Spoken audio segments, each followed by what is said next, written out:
Okay, so good morning, third year. So as I promised, let's proceed to our discussion kung naputol kagabi. So ipagpatuloy natin ngayong umaga. So let's talk about fracture. Okay, pag sinabing fracture, that is a partial or complete break. Ibig sabihin, bali, 'di ba? Iba po yung tinatawag natin na dislocation. Pag sinabing dislocation, na-dislocate, kaya nga dislocation, 'di ba? Kumbaga yung joints niya na disalign. Okay? Pero pag sinabing fracture, balik po talaga yun, nabali po talaga yung buto. So, mayroon tayong dalawang klase ng fracture.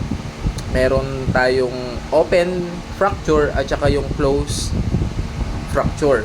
Pero for sure, parehas na masakit 'yan, 'di ba? Ang pinagkaiba lang pag open fracture, yung buto lumabas po hanggang sa laman. Kaya meron siyang open wound, lalabas po yung dugo. Okay? Doon po lalabas yung dugo. So, fracture is a partial or complete break in the bone. There are many different types of fractures. Bone fractures are often caused by falls. Diba? Yung bang minsan mga nahuhulog sa maling tao. Hindi, joke lang. Nahulog sa mangga, diba? Sa bahay, habang nag-aayos ng bahay, nahulog. Diba? Injury or because of direct hit or kick to the body. Possible ba yun? Kapag sinipa ka ng karatista, pwede kang mabalian? Yes, possible yun. Actually, yung nangyari dun sa MMA fighter, kung nanonood kayo ng UFC, kay Anderson Silva, kung hindi ako nagkakamali, di ba? Siya yung sumipa, pero siya yung nabalian ng buto sa paa. Sobrang lakas ng sipa nila. Okay? So, pakiramdaman natin yung sarili natin kung kaya ba natin bago tayo sumubok. By the way, marami namang means para mapatibay yung buto. And number one is to drink or eat foods na mayaman po sa calcium. Number one yan, para tumibay po yung buto. Pero sabi nga nila, kapag tumatanda ang isang tao, lumulupok po talagang buto. Pero mapipigilan naman yun. In the sense na hindi siya magiging marupok kagad, basta balance yung diet natin. Tapos lagi tayo nag-i-engage sa mga physical activity. Okay? Kaya kayo, bata pa kayo, hindi nyo pa masyadong mararamdaman yan. Pero kapag medyo tumatanda na, yun, mag-i-start na mararamdaman mo, humihina ka na rin. So, what are the signs and symptoms of fracture? Siyempre, unang-una dyan, deformity. Kumbaga, hindi na maganda yung alignment. Kumbaga, sa sasakyan, banking, di ba? Parang nakadisalign yung gulong. Hindi siya pantay. Deform. Ano pa? Tenderness. Of course, tenderness doon sa part na merong bali. Next, swelling. Siyempre, namabaga. Pain. Masakit talaga yan pag nabalian ka ng buto, di ba? Presence of protruding bone. Kapag open fracture, meron talagang makikitang buto. Sakit. Tinisip ko pa lang, nasasaktan na ako. Inability to move the injured part. Okay, bleeding. Siyempre, bleeding, dudugo yan kapag open fracture. Pero pag closed fracture po yan, hindi po yan dudugo kasi walang lalabasan yung dugo. And then, siyempre, merong discoloration doon sa part na merong bali. Okay, so what are the first aid measure for fracture? First one, immobilize fracture. Sa papanong paraan? Sa paglagay po ng splint. Okay, meron tayong binili dyan na gamit. Okay, gamit po ninyo yun. Splint ang tawag doon. Yung splint parang tabla po yun. Tabla na merong foam. Bali, nilalagay po yun sa parte na may bali para ma-immobilize. Kumbaga, mapigilan yung hindi inaasahang paggalaw ng parte na yon. Okay, kasi kapag may fracture ng isang tao, tapos hindi mo na immobilize, imagine, galaw ng galaw yung buto mo dun sa loob. So, maaring maapektuhan yung mga veins and muscles dun sa loob ng katawan na merong bali. Apply cold compress to reduce pain and swelling. So, cold compress, syempre gagamit po tayo dyan ng, ng yelo. Next, lalagay natin sa tela. And then, yun po yung ilalagay natin dun sa may part na merong bali. Control bleeding, syempre sa pamamagitan ng paglagay ng dressing. Okay, yung mga gauze or gasa para mapigilan po yung tuloy-tuloy na paglabas ng dugo. Then, apply the treatment for shock. Of course, kapag meron po kasing bali, lalong-lalo na kung yan po ay open fracture, kapag lumalabas po yung dugo, maaari pong mabawasan yung dami ng dugo sa katawan ng tao, and logically mababawasan din yung pagdaloy ng oxygenated blood dun sa iba't ibang organs ng isang pasyente. So, we must prepare the treatment for shock. Naituro ko na sa inyo, di ba, kagabi kung paano ang treatment or first aid sa taong may shock. Of course, bibigyan po natin ng pain reliever kasi talagang masakit po yan kapag nabalian. Ano ba yung mga pain reliever natin? Syempre, number 1 dyan yung mefenamic acid. Okay, avoid unnecessary holding of the injured part. Place the patient on a stretch and secure the injured part enough to keep it from moving while he is transported. Okay, so pwede po na yung taong may bali, yung pasyente natin, pwede nating pahigain na lang sa spine board. Nang sa ganun, ma-relax po siya at maiwasan po yung paggalaw ng kanyang parte na nabalian. Bring the patient to the nearest medical facility as soon as possible. Okay, so pag may bali, malamang lalagyan na ng bakal yan di ba? So, ito po yung first aid sa fracture. Kailangan po natin ng cold compress. Diba? Tapos, para mabawasan po yung pamamaga at yung sakit na mararamdaman ng pasyente. Okay. Next, we have burn. Okay, pag sinabing burn, paso, 'di ba? Meron pong iba't ibang paraan para mapaso ang isang tao. Hindi lang po 'yan dahil sa apoy. Pwede ring mapaso ang isang tao dahil sa radiation. 'Di ba? Yung sikat ng araw. Ano pa, chemical, just like acido. Okay, alam niyo po yung ginagamit sa CR, yung muriatic acid. 'Di ba? Nakakasunog po ng balat 'yun. Acid po 'yun. Okay? And syempre electric shock. Okay, yung mga nakukuryente. So, burn occurs when a tissue is damaged as caused by excessive heat, electricity, radioactivity, or chemicals that corrode the protein in the skin cells. Okay, so meron tayong iba't ibang degrees of burn pagdating sa paso. Merong first degree, second degree, and third degree. Syempre iba't iba din yung treatment doon sa paso. Okay? Hindi po pare-parehas ang treatment sa first, second, and third degree. So let's talk about first degree burn. When we say first degree burn, it is a minor injury that damage only the top layer of the skin. So ang top layer ng skin, that is epidermis. Okay? It is typically characterized by red. Okay, nagkakaroon ng pamumula, tapos madadry siya. Syempre, masakit din yan. Pero wala siyang paltos. Alam niyo yung paltos, yung nagtutubig-tubig. Okay? Wala pa siyang ganon. So, commonly, ito yung nakikita natin pag na-sunburn yung isang tao. Punta kayo ng beach, tapos may kulay red, tapos dry siya. Sunburn po yun, tawag doon. So, ang sunburn, that is an example of a first degree burn.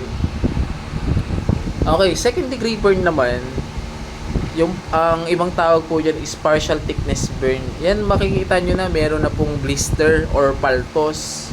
Ayun, as you can see on your picture. By the way, sorry, nakalimutan kong sabihin na kung kumakain kayo, medyo maselan kayo, huwag nyo munang panoorin yung mga susunod na topic kasi may mga graphics or pictures na medyo hindi pwede sa maselan.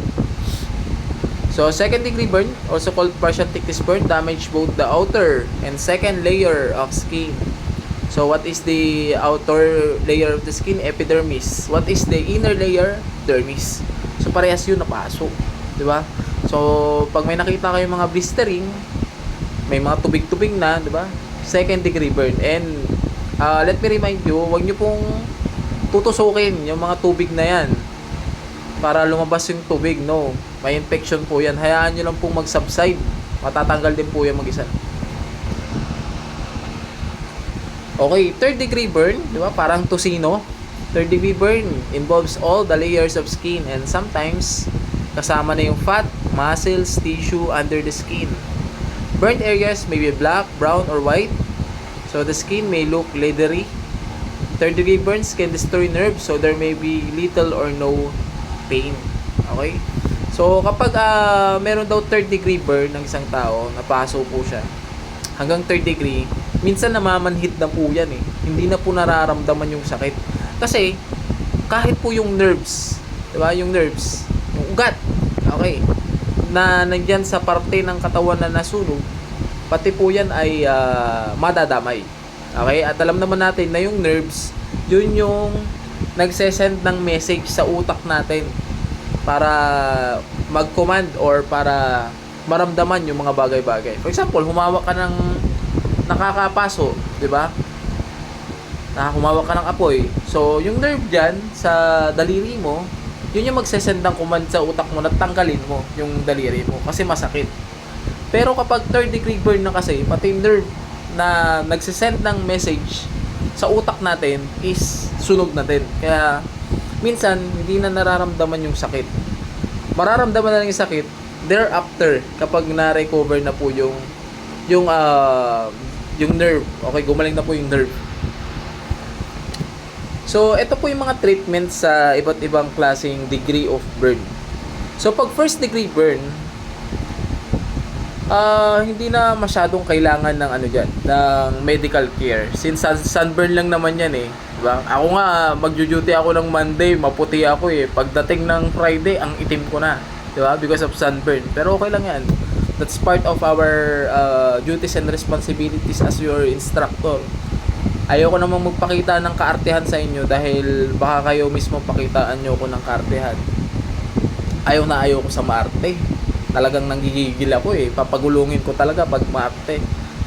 Diba? Hindi nyo naman siguro masasabi na lalong-lalo na yung mga hindi kaputian dyan na mas maputi kayo sa akin. No, diba? Baka sa healthcare lang, medyo talunin ko pa kayo. Pero isinasatabi ko yun. Walang problema doon. Basta enjoy lang natin pag-aaral natin. Tapos. Okay? Sabi nga nila, walang sansya. Diba? Matatapos din yan. Okay? By the way, you are third year. Next year, fourth year na kayo. Diba? Iiwan nyo na rin ako. Malulungkot na naman ako. Pambihira. Okay, so balik tayo sa discussion. Place a cool wet compress on the area or run it under cool water. Okay, napakasimple lang, no? Kapag na-sunburn po tayo, or kahit hindi tayo na-sunburn, napaso lang tayo habang tayo ay nagluluto. Talsikan po tayo ng mantika, di ba? Pwede po yun. Talsikan ng mantika habang nagpiprito ng bangus. Diba? Or tinapa, yung nakakainis si prito, di ba yung tinapa? Kasi ang daming tumatalsik talaga na mantika doon eh. So, ang gagawin natin, automatic yan, ilagay na lang natin sa running water. For example, sa kamay, tutok lang natin sa running water. As soon as possible para mabawasan po yung init. Okay? Hindi porket na natapos na natalsikan na tayo, eh automatic na wala na tayong pwedeng gawin para mabawasan yung sakit or yung magiging epekto ng paso na yon. Kailangan lang natin dalhin kagad sa running water, di ba? Buhusan natin ng tubig or mas maganda kung malamig yung tubig eh. Compress natin. Kung meron tayong ref na merong bottled water, pwede naman po yun na i-compress natin dun sa napaso. Within 10 minutes hanggat hindi pa nawawala yung sakit, tuloy-tuloy lang natin. Next, do not put any butter. Ito yung ginagawa kasi ng mga matatanda, di ba? Yung biyanan ko nga, pag may paso ang ginagawa niya, nilalagyan niya ng kape. Kape yung nilalagay, hindi ko alam para saan yun eh. Do not put, okay, wag po natin gagawin yun. Do not put any butter, powder, ointment, sprays, or grease on a burn. Okay? Pag first degree burn, wala tayong dapat kailangang ilagay dyan. Use mild liquid soap to wash the area each day. Of course, kapag pero pag ano lang kasi, kapag yung paso, sa pagbago lang yan, masakit, 'di ba? Pero after couple of minutes, wala na yan. You can apply petroleum jelly a couple of times a day. Okay, so pwede nating lagyan yung petroleum jelly kasi nga pag first degree burn, magda-dry siya eh. So yung petroleum jelly, makakatulong po yun para ma-moisturize po ulit yung skin na sunburn. Okay? Pero I'm not recommending na pag yung mukha nyo yung na sunburn or na first degree burn, ilagay nyo ng petroleum jelly yung mukha nyo. Naku, wag. Mas maganda gumamit na lang po kayo ng moisturizer, di ba? Medyo may kamahalan, medyo mas mahal lang ng konti naman sa mga typical na sabon na ginagamit natin. Pero at least mas safe po 'yun. Mas baka maging mas baby face pa kayo kapag moisturizer yung ginagamit. Okay, aloe vera. Ito pala sinasabi ko kanina, aloe vera or mild moisturizer may suit your burn as it heals. And cover the area with a fresh, clean bandage if necessary and protect it from the sun to avoid further damage. Okay? So, very talusable po yan. So, that is the treatment for first degree burn. Now, how about second degree burn? Ano yung mga dapat nating gawin? Kasi nga meron ng paltos, di ba? Meron ng nagtutubig-tubig. So, first one, immerse the area in cool water for at least 10 minutes. Parehas 10, di ba? 10 minutes sa running water. Wag po kayong gagamit ng cold water or ice. It may take as long as half an hour for the pain to go down. So, napakatagal, no? Yung isa, yung first degree, 10 minutes lang eh. Matatanggal na yan. Pero ito, nako, baka hanggang kalahating oras bago po mawala yung sakit. So, next na gagawin natin, remove jewelry or clothing that could become too tight if the area swells. Kasi nga kapag second degree burn, mamamaga po talaga yan. So pag namaga po yan, halimbawa, ang nakapasuan nyo ay dito sa dito na lang sa kamay. Second degree burn. Buong kamay ha. So itong kamay ninyo merong singsing.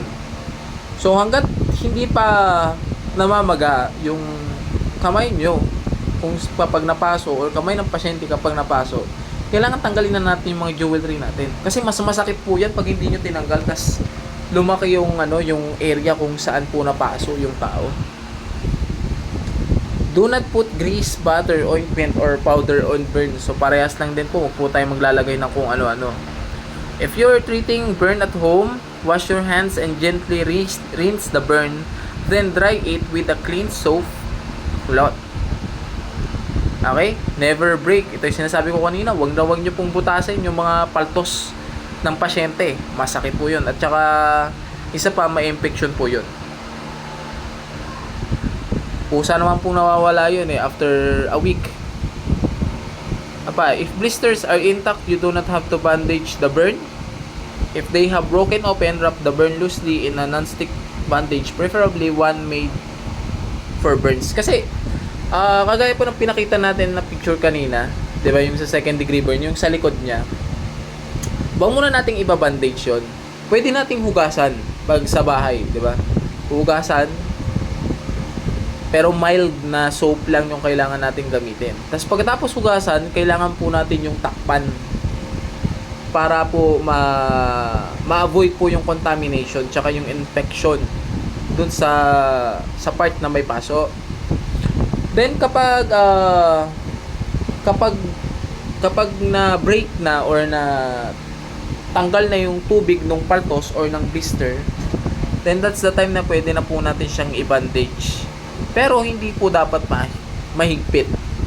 Okay, kasi pag hinigpitan mo, didikit po yun didikit yung bandage doon sa may paso. So masakit na naman yun kapag tatanggalin. So ang purpose lang po ng bandage is para ma-coveran yung part ng pasyente na may paso.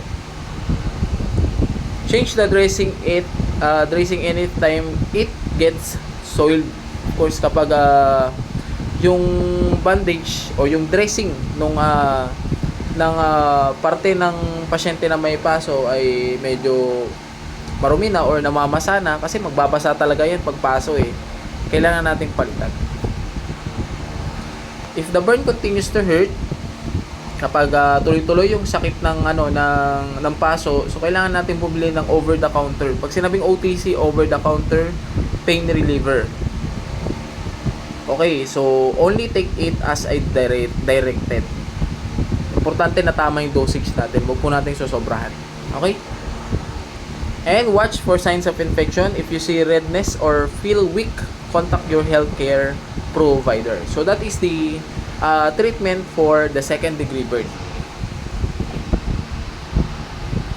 Okay, next, third degree burn.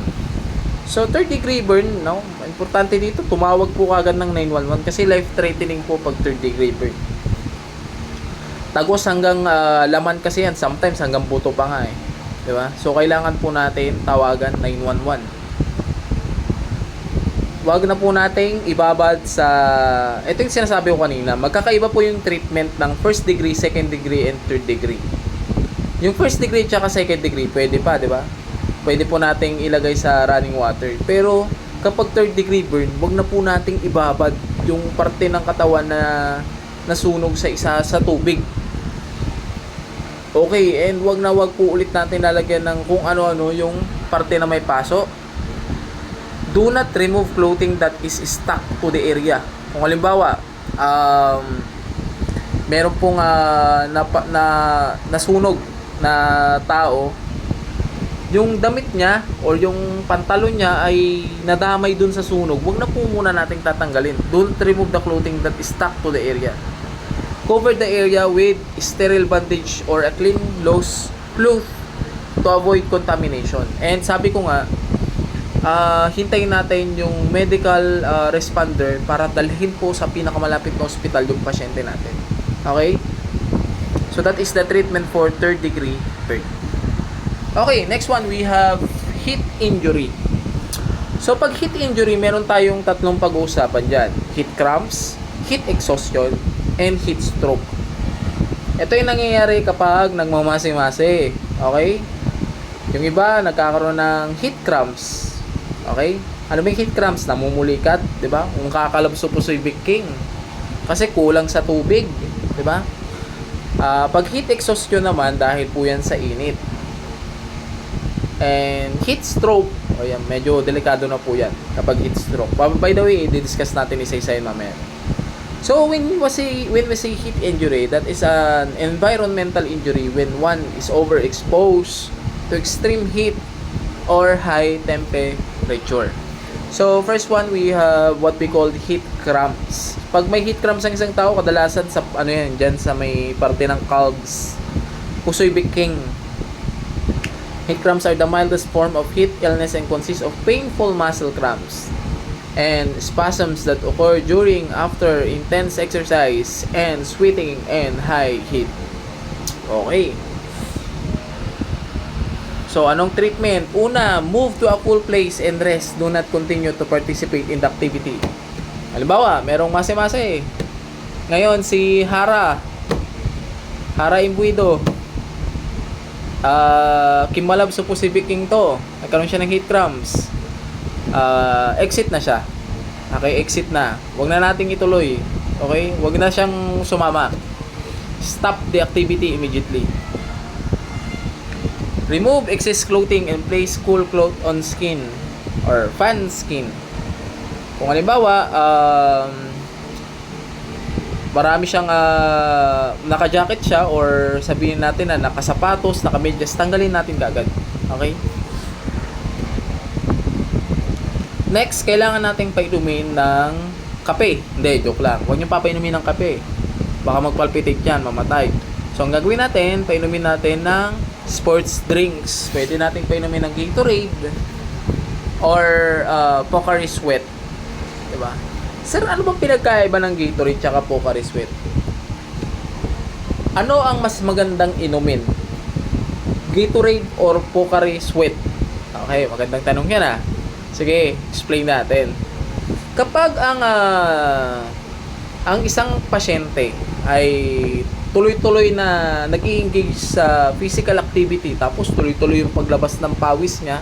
For example nga, masi-masi, or sumali siya ng marathon, sumali siya ng basketball, 'di ba? Tuloy-tuloy yung pawis. Okay? Ang magandang inumin po diyan ay Gatorade. Gatorade. Okay? Sir, para saan naman po yung Pocari Sweat? Ang Pocari Sweat naman, maganda siyang inumin ng isang pasyente na nagtatae, 'di ba? Or nagsusuka, 'di ba? Para mapalitan yung liquid sa loob ng katawan niya. So, yun po ang purpose po ng Pocari Sweat. Na alam na. So, pag masi-masi pala, Gatorade mas maganda. Kasi yung Gatorade medyo mas may may sugar content. Para mapalitan yung sugar sa katawan natin, hindi tayo manghina. Okay? And then electrolytes, meron din naman, 'di ba? Halos pares naman sila ng pares lang naman sila ng Pocari Sweat. Pero mas maganda ang Gatorade kapag tuloy-tuloy yung pagpapawis. Pero kapag nagtatae, nagsusuka, diba? May diarrhea yung isang pasyente, para mapalitan yung liquid sa loob ng katawan niya, ay much better na uminom po ng Pocari Sweat, 'di ba? Hindi po Royal, 'di ba? Yung iba kasi Royal yung iniinom eh. Okay, wag po nating papainumin ng Sting or ng Cobra, yung taong may heat cramps, diba? Magpapalpitate po 'yon. Bibilis yung pintig ng puso niya, baka doon pa siya madali. So, next, ang gagawin is stretch cramps muscle slowly and gently. For example, ito yung muscle na heat cramps. So, kailangan natin i-stretch yan. Ganyan. Mamasahin lang natin pababa. Okay? Ganyan po ang first aid para sa taong may heat cramps. Namulikat. Okay, next one, heat exhaustion.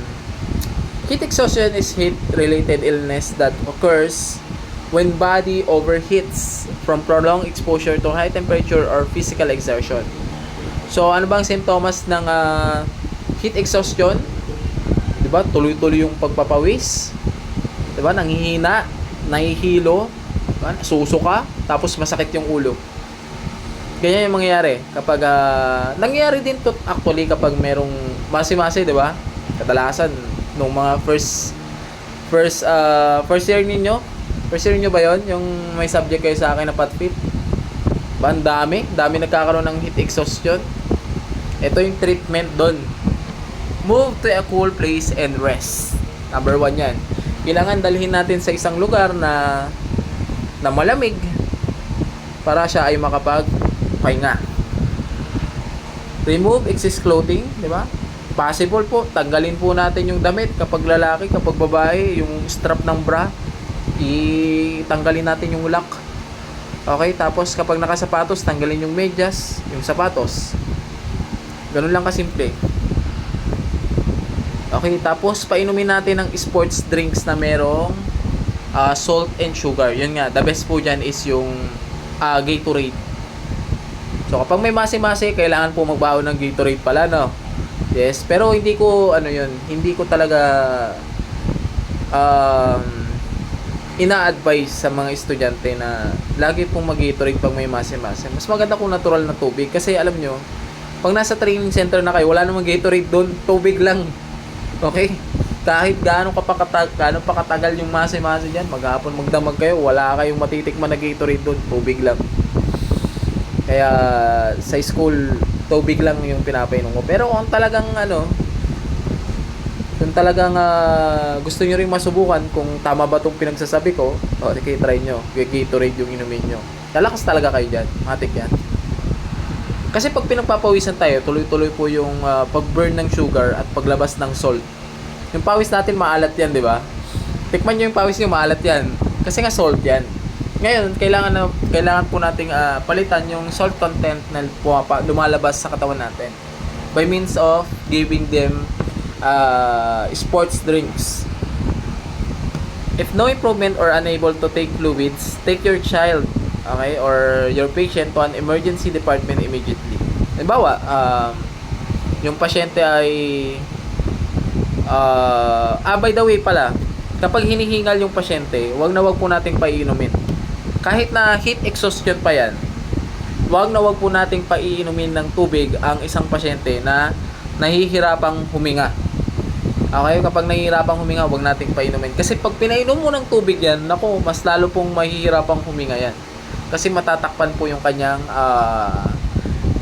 leg po niya. Okay, yung daluyan po ng tubig. Okay.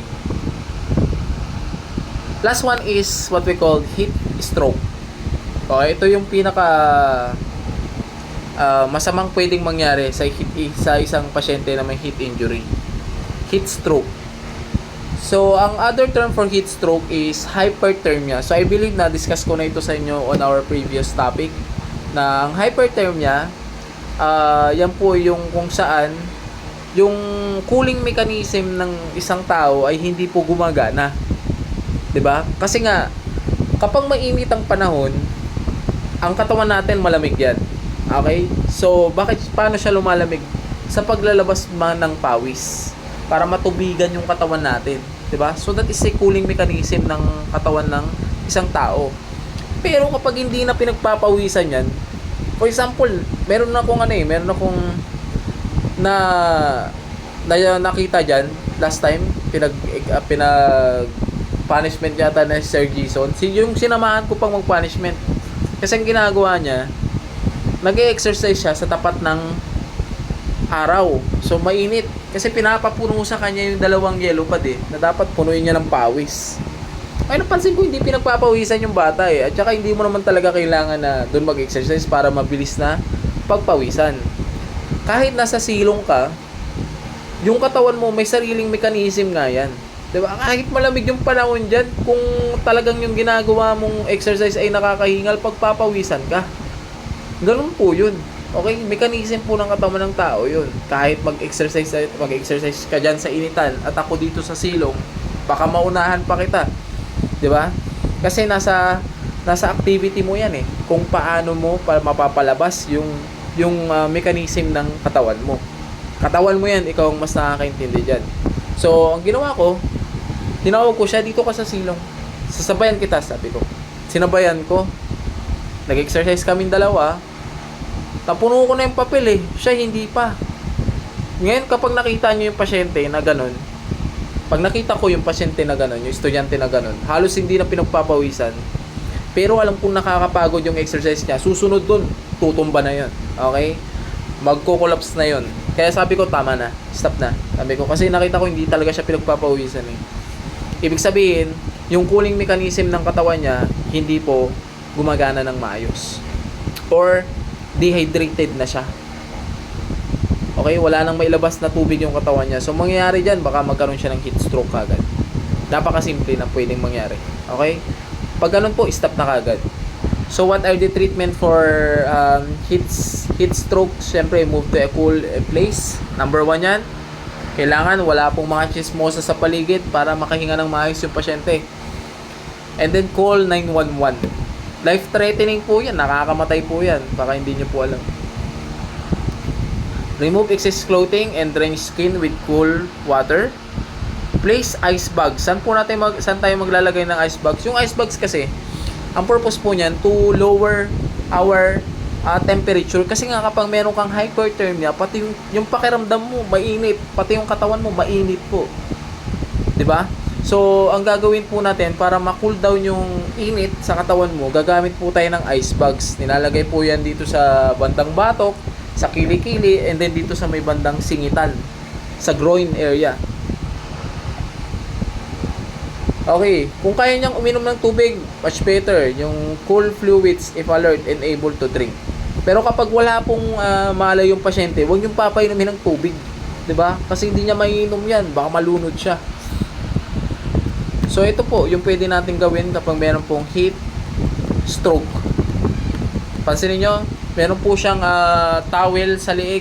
Yan po ay binabad sa isang malamig na tubig. Tapos nilagay dyan. Tapos naglagay din po sa bandang tiyan or singit. Maganda rin dito sa may kilikili kasi yun yung mga part ng tao na mainit talaga. Okay, syempre dapat merong electric fan. Kung wala naman, paypayan ng paypayan. Elevate natin yung paa. Okay? Nakahiga at dapat nakataas yung paa. Parang parang first aid treatment sa shock. Ganyan din po yun. Dapat nakataas po yung paa. Then, painumin ng tubig kung kaya niyang uminom. Pero kung hindi niya kayang uminom, dahil unconscious siya, wag po natin pilitin. Okay. Next one is poison or lason. What is the first aid treatment for poison? So, by the way, let's define what is poison. It is a substance that can cause harm, injury, or even death. Nakakamatay po yan. Bale, meron kasing iba't ibang administration of poison sa isang tao. Pag sinabing administration, iba't ibang pamamaraan para maipasok ang lason sa katawan ng tao. Pwedeng ingested na kain, pwedeng inhaled na hinga or na amoy, or absorbed by a living organism. Yung kinain natin, halimbawa kumain tayo ng manok, yung manok na yun may lason. 'Di ba? So, yun po yung mga iba't ibang pamamaraan para po malason ang isang tao. So, meron pong dalawang klase ng lason, natural and synthetic. Parang drugs kasi yan. Actually. Parang drugs din na merong natural drugs, merong synthetic drugs. Ang poison, ganun din. Merong natural poison, merong synthetic poison. Pag sinabing natural poison, ito po yung mga galing sa mga halaman, 'di ba? Mga prutas, 'di ba? Na nakakalason. 'Di ba? Merong mga prutas na kung saan napagkakamalan natin ng pagkain, tapos pag kinain, doon malalason.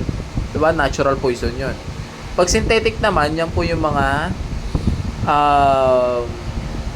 galing sa mga factory, 'di ba? Galing sa mga laboratory. 'Di ba? Yung mga pinoproseso po doon. Tawag po diyan is synthetic.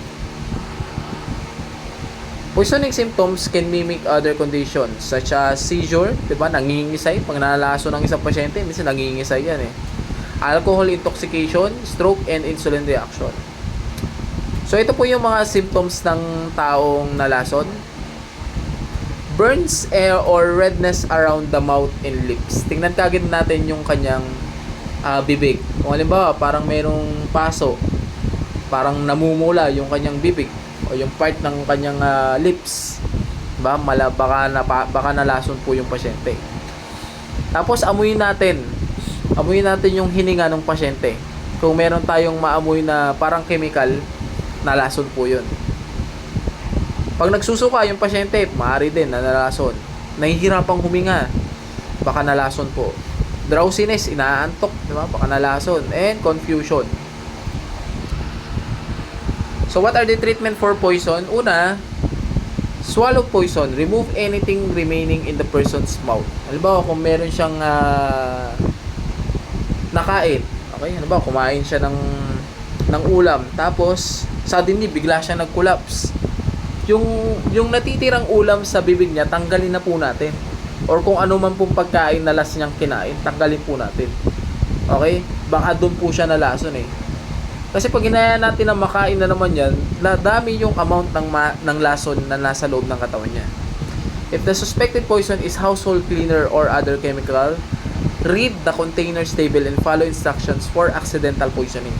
Yung mga nandiyan po sa natin, sa CR, sa kadalasan sa CR di ba, yung mga chemical na ginagamit, meron diyang nakasulat na instruction for accidental poisoning. Halimbawa, aksidenteng na ihalo sa pagkain, tapos merong pasyente na nadali dahil doon. Pwede po nating tingnan yung bottle o yung lalagyan po nung possible na lason na nailagay po natin. Next, poison on the skin. Pag nalason naman yung balat naman, remove any contaminated clothing using gloves and rinse the skin for 15 to 20 minutes in a shower with a hose. Kung nalason naman sa mata, syempre kailangan po nating hugasan po yan ng malamig na tubig or maligamgam sa loob ng 20 minuto. Button batteries, the small flat batteries used in watches. Halimbawa, nalunok po natin, di ba? O nalunok po ng bata, na-stuck sa esophagus. Okay? Maaari pong mapaso yung kanyang lalamunan doon. If you suspect that a child had swallowed one of those batteries, immediately take child for an X-ray para malaman kung saan po yung location ng battery. Alam niyo yun, yung battery ng relo, maliit lang po yun, di ba? Tas flat. May mga kagaya kasi nun na parang pagkain ng bata.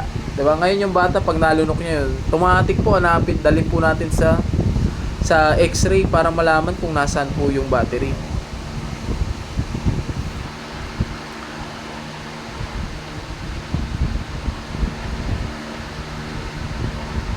Okay, pero kung halimbawa nagdire-diretso yung yung battery sa tiyan ng bata, usually safe naman yun eh. May ilalabas niya naman yun. May tatay niya naman. Ang problema kasi pag na-stuck yung battery doon sa lalamunan ng bata. Okay? Fatal po yun. Maaari po siyang mamatay doon kasi nga may chemical po yun eh, yung battery na yun. Maaring mapaso nga yung kanyang lalamunan. Kung halimbawa inhaled naman, 'di ba? Naamoy, nasinghot yung poison. Kailangan lang po nating dalhin sa fresh, sa isang lugar na merong fresh air. Kung halimbawa, yung pasyente nagsuka, nag-vomit, turn the person's head to the side to prevent choking. Kung halimbawa, nakahiga yung pasyente, 'di ba? Tandaan nyo, kapag may pasyente tas nasusuka siya, kailangan po natin siyang recovery position para hindi po siya masakal. Kasi pag nagsuka yun habang nakatihaya, masasakal po yun. Kung halimbawa, nawalan na po ng hininga or ng pulso din ang isang pasyente, kailangan na nating i-CPR. Okay, next, how about snake bites? Natuklaw ng ahas. Actually, pag snake kasi meron pong dalawang klase yan. Yung isa, venomous. Ibig sabihin, merong kamandag, merong lason, pero kung yung isa naman, non-venomous. Ang problema natin, paano natin madi-distinguish kung yung ahas ay venomous or non-venomous? Okay? So, tingnan natin. Ito, itsura niya. Kapag ang ahas na nakatuklaw ng pasyente, for example, pasyente, tinignan natin tuklaw niya, merong dalawang butas. Dalawa, yung butas. Ibig sabihin, venomous yan, di ba? Meron pong yan, may kamandag po yan. Makakamatay po yan, nakakamatay po yan. Pero kung halimbawa yung kagat ay wala pong ganyan na dalawang butas, marami pong butas na tumama doon sa pasyente, non-venomous po yan. Okay, ibig sabihin, wala siyang kamandag. Wala siyang venom. Okay. Next, tingnan nyo din yung ahas. Okay, kung possible na nakita yung ahas, kapag yung kanyang mata ay vertical, parang guhit lang, tapos patayo, okay, yan po ay venomous. Delikado po yan. Pag yung ahas, nakita nyo ganyan yung mata, venomous po yan. Pero kung yung pupil ng ahas ay bilog, that is non-venomous. Ay, sige sir, sunod lang ako. Yeah. Wala sir. Wala sir. Okay, pwede rin pong ihambing yung sa anal plate o yung kung saan dumalabas yung dumi ng ahas. Kapag venomous po, yung anal plate niya mula dun sa sa likod po to yung likodan ng ahas. Ay hindi, yung sa tiyan, sorry. Sa tiyan ng ahas. Pag tinaw po yun, pag pinahiga nyo po, makikita nyo po dyan. Venomous kapag diretsong ganyan yung itsura. Pero kapag non-venomous, anal plate, tas after ng anal plate, meron ng tigdadalawang square or circle doon sa kanyang buntot, non-venomous naman po yun. Pwede nyo rin pong ihambing sa may ulo. Okay? Kapag triangular yung head or ulo ng isang ahas, yan po ay venomous. May venom po yun, may kamandag po yun. Tapos kapag rounded naman, 'di ba, parang pabilog lang yung kanyang ulo, that is non-venomous. Ano naman yan, kapag halimbawa malayo pa lang napansin nyo na may ahas, tignan nyo na kaagad pagbasehan nyo na kaagad itong sinasabi ko kung venomous or non-venomous. Kapag venomous, huwag nyo na subukang patayin. 'Di ba? Kasi baka mamaya, alam nyo ba, nandudura po yan. Lalo na yung cobra. Kaya po niyang idura yung ano niya, yung venom niya. Kaya niyang spit yun. Saan niya idudura? Sa mata mo mismo. Aabot po yun. Ganyan po yung kamandag ng mga cobra na yan. Kaya delikado po yan. At pag ano, huwag na po nating lapitan. Pero kung halimbawa, nakita natin na non-venomous naman yung ahas, bilog yung ulo, tapos round naman yung mata. Kita natin, round yung mata. Yung iba kasi pinapatay nila eh. Pero pag mga ganun, hindi naman venomous yun. Wala naman pong venom, wala naman pong kamandag. Bugawin na lang natin kasi nakakatulong din naman yun na sa ecosystem. May mga pinapatay naman yun na peste. Peste sa buhay ng mga tao, diba?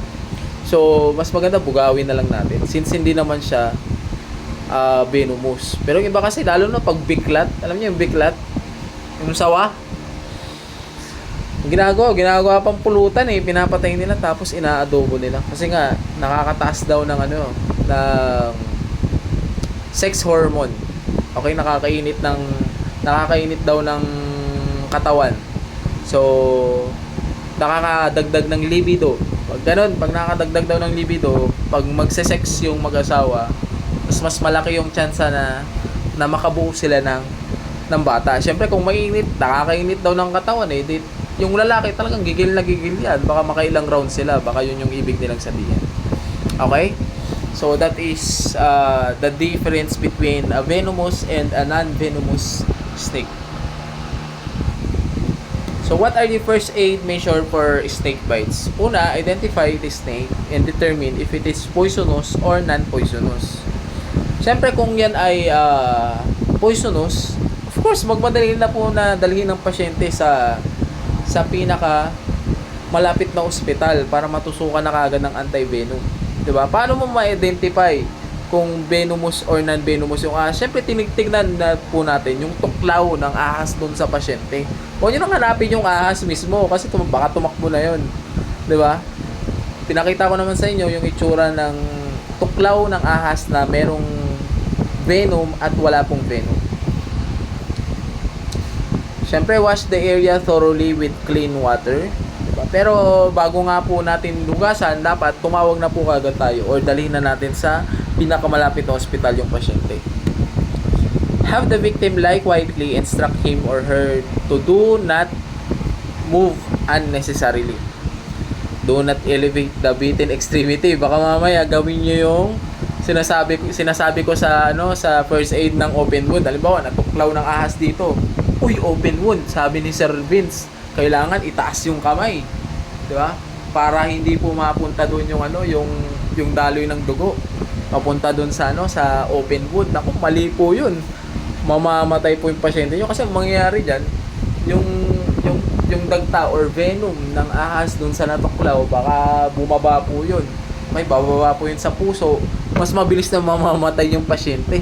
Kaya wag po natin itataas yung parte ng katawan ng taong may tuklaw ng ahas. Very bad po yun. Okay.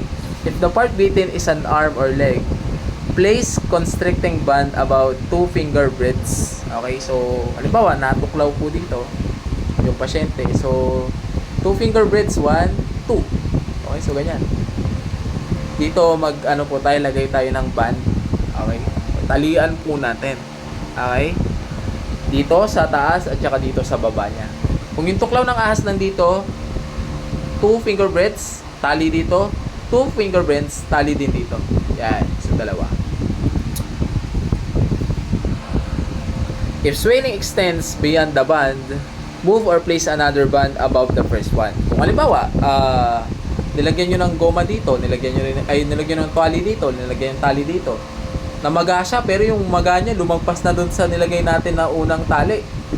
Dagyan na ulit natin ng panibagong tali doon sa taas ng namamaga. 'Di ba? Kasi ang ginagawa natin, kino-constrict natin yung kamandag na dapat mag-stay lang siya doon. Kasi pag gumapang po yan hanggang taas, mamamatay na po yung pasyente. Never give the victim food. Wag po nating pakainin ng pagkain. Okay? painumin ng alcohol. Kasi baka mamaya painumin ng alcohol para mamatay ko no yung kamandag sa katawan ng tao. Pinainom nyo ng 2x2. O niya, inom mo yung 2x2. Laksak mo yamin ng 2x2. Tapiano, sigawan 2x2. Laban ng tumaykin, may venom. O yung kamandag ng ahas sa katawan mo. Kaya iubusin mo yung 2x2 na yan. Pagkatapos na yan, mabubuhay ka na. Very bad. Okay, bawal po yun. Yung pong gagawin yun.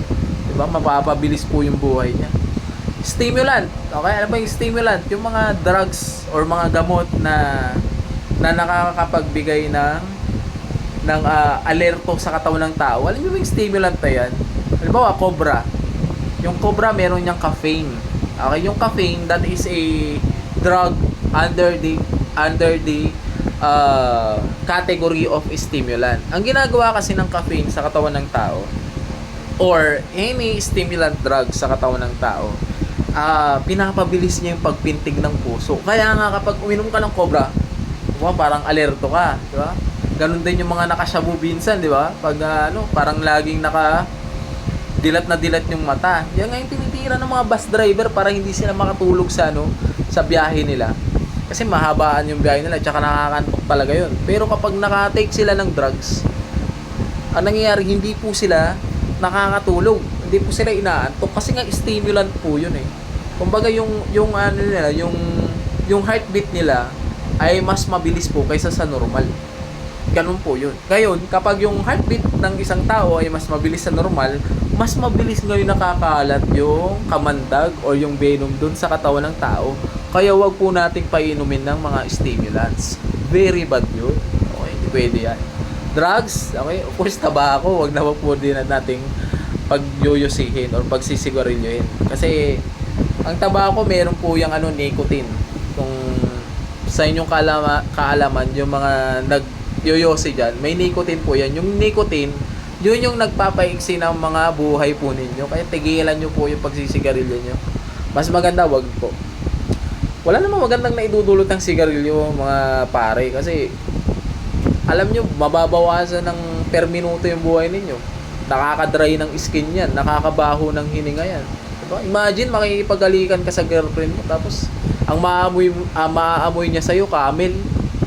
Mukha ka nang camel, tapos yung amoy ng mukha mo, camel din, di ba? Problema yun. Diba? Baka i-break ka ng wala sa utos. Very bad din yun. Okay. So, remove rings, watches, or other jewelry from the affected area. Kasi nga, kapag natuklaw ng ahas, mamamaga din yan. So, magkakaproblema po yung gagamot. Kag ikaw, yung pasyente mismo, magkakaproblema siya pag namagana, nandun pa, nakasalpak pa yung mga jewelries niya, yung mga burloloy niya. So, kailangan tanggalin po kagad. Siyempre, bring the victim to hospital when possible. Bring the snake that bit the victim. Kung halimbawa, napatay yung ahas na nakatuklaw sa kanya. Halimbawa, tinuklaw siya ng ahas, tapos kinagat niya yung ahas, di ba? Nagkagatan silang dalawa.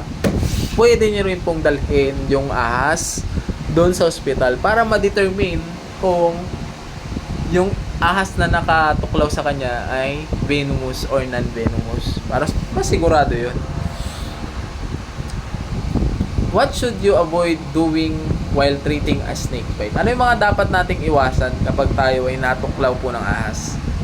Don't wait for symptoms to appear before calling help. Pag natuklaw ng ahas, huwag nyo nang antayin na na mahilo kayo, 'di ba? Mag-collapse kayo, 'di ba? Baka mamaya natuklaw kayo ng ahas eh. Tuklaw ng ahas, no. Tapos ang ginawa nyo, hinugasan nyo lang kasi wala kayong nararamdaman. Ay, okay pa naman ako, okay lang. Sige, game. Tara, basketball pa tayo. Okay pa 'to. 'Di ba? No, kapag natuklaw kayo ng ahas, huwag nyo nang antayin yung symptoms. Don't go after the snake. Try to pick it up or trap it. This puts you more at risk of getting bitten again. Halimbawa, natuklaw ng ahas. After tumuklaw ng ahas, tatakbo yun eh. Diba? Tatakbo yun. Ngayon, pag hinabol nyo ulit yun, baka tuklawin kayo ulit. Diba? Huwag nyo nang habulit. Diba? Even if the snake is dead, it can still release venom. Isa din to. Meron ako napanood sa TV nun, may napatay pong cobra. Diba? May napatay silang cobra. Ngayon, yung cobra, pinutol na yung ulo ng cobra eh. So, patay na eh. Patay na talaga yung cobra. Ngayon, ang ginawa nung isang residente, nagpasikat siya, kinuha niya yung ahas, kinuha niya yung cobra, tapos pinasok niya yung daliri niya doon sa bunganga ng cobra. Hindi na kumakagat, hindi nakakagat yung cobra kasi patay na nga eh. Pero pinasok niya yung daliri niya doon. Tapos siguro naiipit niya ng konti yung ulo ng cobra sa daliri niya. Baka na, alam niyo kasi yung balat po natin, may mga ano yan, may mga maliliit na pores. Yan nga lumalabas yung pawis natin eh. Ngayon, kung yung ngipin ng cobra, kahit na hindi po talaga tumusok doon sa balat, meron lang katiting na pumasok doon sa pores ng balat niya, mamamatay po siya. Nangyari, namatay po siya. Okay? Namatay po siya. Dahil lang doon. Kasi kahit napatay na po yung ahas, nagkakapag-release pa rin ng venom yan. May venom pa rin po yan. Okay, don't apply tourniquet, which is a device to stop blood flow to a body part. Wag po tayo maglalagay ng tourniquet. Tali lang ang ilagay natin. Okay, pag tourniquet, ibang level na kasi yan eh. Don't cut into your wound. Kasi yung iba ang ginagawa, ito yung natuklaw ng ahas. Ginagawa, sinusugatan yung part niya para daw lumabas yung dagta ng ahas. Wag mong gagawin yun. Tapos yung iba naman ginagawa, sinisip-sip. 'Di ba? Yung iba pa nga gumagamit ng yung bato. Okay? Yung iba naniniwala doon. 'Di ba? Wala namang problema kung maniniwala doon, pero walang scientific explanation kasi doon eh. Mas maganda pa rin na dalhin sa ospital yung pasyente. Okay, wag po tayo mag-a-apply ng ice or water. Tapos dun ibababad natin yung kamay ng pasyente. Wag po natin gagawin yan. Hindi po nakakatulong yan. Okay, don't drink alcohol. Diba, nasabi na natin kanina, wag natin painumin ng alcohol yung pasyente. And then, ito din, sinabi ko na sa inyo, don't drink beverage with caffeine. Diba, yung mga Cobra, Sting, diba? O kahit 3-in-1 na kape, wag po natin papainumin yan. Delikado po. Don't take any pain relieving medication such as ibuprofen or aspirin. Diba? Wag po na, kahit na yung natuklaw po ng ahas ay medyo nakakaramdam po siya ng sakit, wag po natin daw bibigyan ng mga pain reliever kagaya ng mefenamic acid, ibuprofen or aspirin. Wag po. Okay. Next one, we have dog bites or kagat po ng aso. Pagkagat ng aso, ang iniiwasan naman natin dito ay rabies. Tandaan natin, yung rabies po, 100% pong fatality rate yan.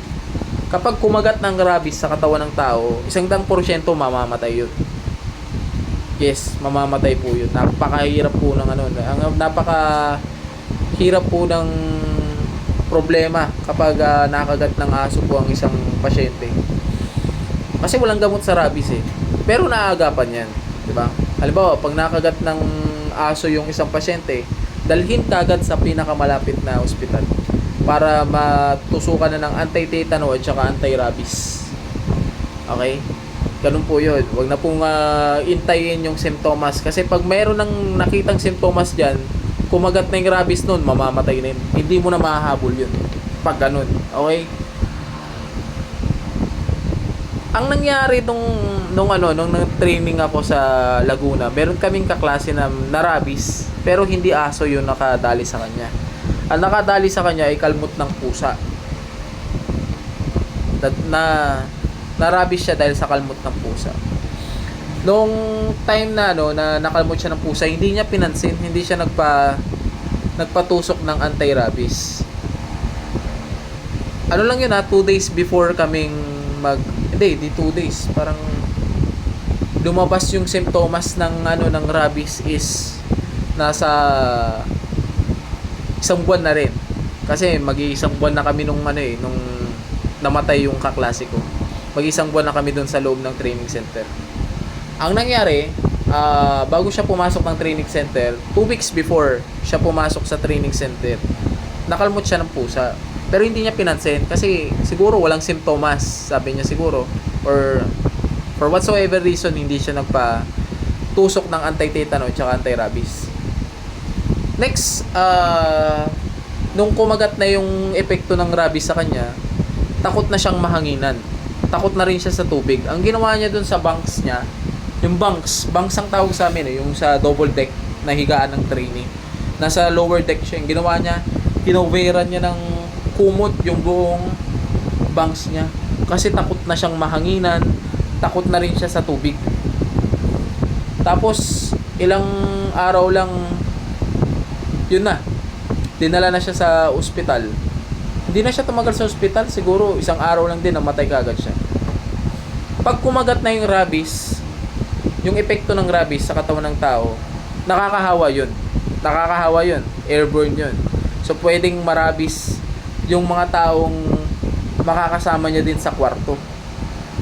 Okay? Halimbawa, merong pasyente na nakita na ng simptomas ng rabies, automatic yan, i-isolate na nila. Ilalagay na yan dun sa isang kwarto na siya lang ang nandun. Tapos, hindi mo na pwedeng lapitan. Ang nangyari dun sa classmate ko, parang inantay niya lang, pinilit niya lang na antayin yung nanay niya na dumating doon sa ospital sa Laguna. Kasi galing pa ng Nueva Vizcaya yata or ano. Hindi, Quezon. Okay, galing pa ng Quezon province yung nanay nung classmate ko. So, pagdating nung nanay ng classmate ko, nakita pa niya yung nanay niya, pero naka-isolate na siya. Pero naririnig niya yung sasabihin kasi may mic naman. Ang sabi lang nung nanay ng classmate ko, "Hello, nakikilala mo pa ba ako?" Sabi niya. Tinanong lang kung nakikilala daw niya. Nagtaas lang siya ng kamay. Tapos after niya magtaas ng kamay, yun na, namatay na siya, 'di ba? Parang sobrang sakit nga na isipin na napabilis kasi yung epekto ng rabies dun sa katawan niya dahil nung nasa training kami, syempre kulang ang pagkain, kulang ang sustansya, laging pagod, laging puyat, bumagsak talaga yung katawan niya, kaya mas napabilis yung buhay niya, namatay. Kaya kapag meron pong nakagat ng aso, huwag nyo nang antayin yung simptomas, magpatusok na kaagad. Mas mahirap i-distinguish kapag yung aso na nakakagat ay may rabies, kung may rabies or wala. Parang mas madali pa nga yung tuklaw ng ahas kung may kamandag o wala kasi marami palatandaan. Pero yung aso na may rabies, aso, pusa, baboy, 'di ba? Pati nga baka yata may rabies na rin ngayon. Pag nakakagat ka ng mga yan, magpatusok na po agad ng anti-rabies, tas anti-tetano. So, how to treat a dog bite? First one is stop the bleeding, of course. Kailangan po natin ng i-direct pressure using clean towel or cloth. Wash your hands thoroughly with soap and water before touching the dog bite. 'Di ba? Kasi nga baka ma-infection yung sugat. Siyempre, mas maganda pati ikaw na maglalagay ng pressure dun sa parte ng pasyente na nakagat ng aso is naka-gloves. Kasi baka mamaya mahawa ka dun sa rabies. Clean the wound. This should be done whether the skin is broken or not. Flush the wound with running water for about 5 minutes. Then wash with gentle soap and water, rinsing thoroughly for about 3 minutes. Avoid scrubbing as this can cause bleeding and force debris deeper into the wound. So kapag maghugas daw ng parte ng katawan ng pasyente na nakagat ng aso, wag po nating i-scrub ng maigi kasi baka mas lalong lumaki yung sugat. Then after nun, cover the bite. Use a clean dry dressing to cover the bite. You can put a thin layer of antibiotic ointment to bite before covering it, but it is not essential as long as the wound is fully clean. Okay, so that is about dog bite. Now, let's talk about allergic reaction. Allergy. Sino ba may mga allergy sa inyo? Ako kasi may allergy ako sa alak Pag nakainom ako ng alak, namumula yung katawan ko, kaya hindi ako umiinom ng alak. Sinungaling. Okay. So, allergic reaction. Wala pala, hindi ko nagawa to Okay, so ituloy na lang natin tong discussion. Maya-maya. Okay, maya-maya. Since, oras na, hindi pa ako nanananggalin, alas 12 na So, hanggang dito na lang muna para sa tanghali na to. And then sana masarap ang tanghalian ninyo. Good noon sa inyong lahat.